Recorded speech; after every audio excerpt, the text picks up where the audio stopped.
नमस्कार साथियों। कल 4 मई को नीट की एग्ज़ाम है।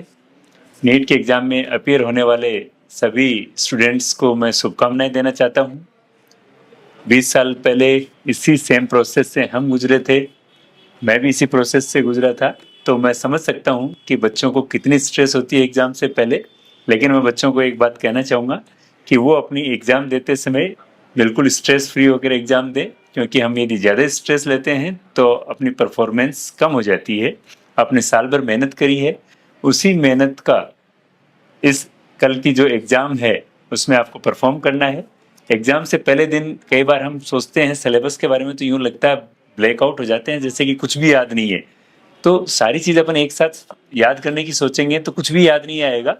अपन कंप्यूटर में भी यदि 5-10 फंक्शन एक साथ स्टार्ट कर देते हैं, 5-10 टैब एक साथ खोल देते हैं, तो वही हैंग हो जाता है। तो अपने दिमाग में जब हम पेपर सामने आएगा तो क्वेश्चंस 1 बाय 1 आएंगे। एक एक क्वेश्चन अपन पढ़ेंगे तो दिमाग में जो डालते हैं तो सब याद आ जाता है। आपको 6 महीने पहले पढ़ा हुआ भी याद आ जाता है। इसलिए ये ना सोचें कि मेरी तैयारी अधूरी रह गई।